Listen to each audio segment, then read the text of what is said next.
아버지, 누나의 이름으로 이렇게 잡아봤습니다.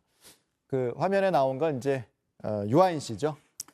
상습 프로포폴부터 뭐 각종 마약 투약 혐의를 받고 있는데 공소장 내용이 공개가 됐거든요. 근데 내용을 보면 이렇게까지 이렇게 좀 충격적인 부분도 있어요. 일단 아버지, 누나 명의까지 도용을 했다는 부분이 공소장의 혐의로 들어있죠? 네, 그렇습니다. 이 유아인 씨가 수면제를 다량으로 처방을 받기 위함인데요.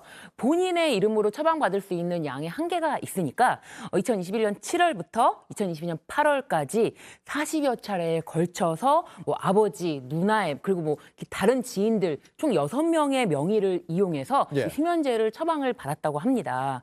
이게 뭐 아버지에게 전달하겠다. 의사에게 이렇게 말을 하면서 수면제 처방받기도 하고 지인에게 누나인 척해서 수면제를 처방받아 달라라고 해서 대리 처방을 부탁했다고 합니다.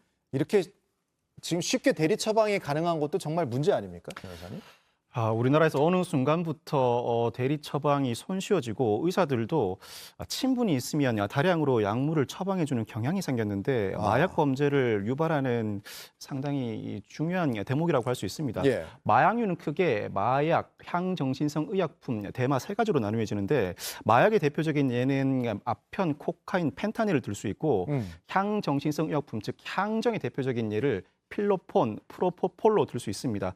유아인 씨가 이미 프로포폴에 중독돼 있는 상태라 수면 장애를 겪으면서 수면제가 대량으로 필요했던 것 같은데 네. 특히 스틸록스 정도 대량으로 구입을 했다고 합니다. 단기 불면증 치료를 위해서 사용되는 수면제라고 할 수 있는데 최대 4주 간격으로 1일 일정만 처방하게 돼 있습니다. 그럼에도 불구하고 의사가 기망을 당하였을 수는 있지만 대량으로 처방을 해줌으로써 유아인 씨의 마약 범행을 도와주는 꼴이 됐는데 아버지, 누나 등 6명의 명의로 장기간에 걸쳐서 여러 차례에 걸쳐 처방을 받고 의사를 기망했다고 볼 여지도 있을 뿐만 아니라 상습범으로 볼 여지가 상당합니다. 초범이라고 하더라도 이 공소 사실이 모두 인정된다면 실형 선고는 불가피할 것 같습니다. 지금 프로포폴이 드러난 투약량만 지금 뭐 9리터가 넘는 그런 상황이고, 그리고 공소장에 보면 그 유튜버에게 너도 대마초를 필 때가 됐다 이러면서 대마초를 권했다 이런 부분이 있어요. 공소장에 따르면 지난 1월 미국 LA에 있는 숙소 야외 수영장에서 유아인 씨가 먼저 일행과 대마를 흡연하고 있었답니다. 예. 그런데 마침 다른 일로 와 있던 어떤 유명 유튜버에게 그 장면을 목격당했답니다. 예. 유아인 씨가 상당히 역정을 냈는데 가만히 생각해 보니까 그대로 내버려 뒀다가는 자신의 대마 흡연 사실이 외부에 발설될 것 같으니 이 유튜버에게 너도 이제 해볼 때가 되지 않았느냐면서 대마 흡연을 권했다고 합니다. 예. 유튜버가 거부하는데도 계속 흡연을 요구했고 유튜버가 입에 대고 피우는 신용을 했더니 유아인 씨가 그렇게 하는 것이 아니다. 더 깊이 들이마시라고 흡연 방법도 알려주었다는 혐의가 불거져 있습니다. 그러니까 이제 공범으로 함께 이제 끌어들여서 어떤 발설을 막으려고 했던 것이 아닌가. 그렇습니다. 이렇게 보이는 정황인 거잖아요. 그래서 지금 공소장을 보면 뭐 앞서 그 뭐 아버지, 누나 명의 그 부분은 주민등록법 위반이고 뭐 또 해서 그 공소장에 기재된 혐의만 8개 정도 됩니다. 이 혐의가 뭐 지금 뭐 법정에서 인정된 건 아닙니다만 일단 검찰이 보고 있는 혐의가 이 정도인데 지금 검찰이 구속영장을 2번 청구했는데 2번 다 근데 기각됐잖아요. 뭐 증거인멸 교사 혐의도 있고.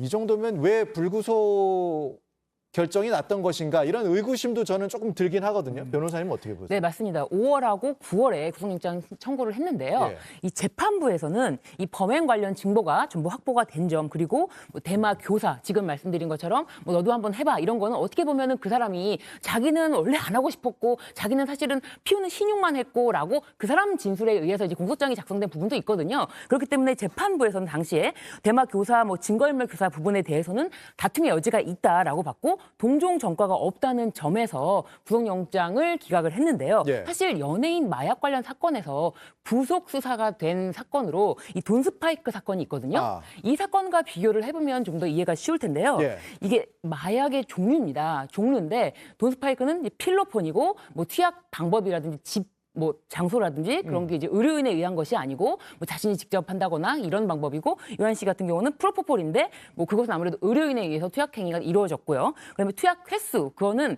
유한 씨 같은 경우는 뭐 총 지금 알려진 바로는 180여 차례다라고 하는데, 이 돈 스파이크 씨 같은 경우는 수백 명분의 필로폰 양을 투약했다라고 하고요. 그리고 뭐 전과가 가장 중요합니다. 예. 그 전에 동종 전과가 있었느냐, 마약류의 전과가 있었느냐인데 유한 씨는 당연히 초범이었고요. 돈 스파이크 씨는 대마초 흡연 전과가 있었기 때문에 구속 수사가 돼서 실제로 실형이 나와서 네, 형을 지금 살고 있나 그럴 겁니다. 일단 이제 재판부는 이제 그렇게 판단했던 상황인데, 이제 뭐 불구속이 됐다고 해서 이게 혐의를 벗은 부분은 아니기 때문에 이제 재판이 진행될 테니까 지켜봐야 될 텐데, 연예인 마약 투약 사건 뭐 계속 파장이 있는데, 배우 이성균 씨 내일 두 번째 경찰 소환 조사가 있습니다. 그렇습니다. 이선규 씨에 대한 두 번째 경찰 소환 조사가 내일 이루어집니다. 지난 첫 조사 때는 간이 검사를 실시했고 음성 판정이 나왔었죠. 이 간이 검사는 정확도도 떨어지고 최근에 마약을 투약해야 그 내역이 검출됩니다.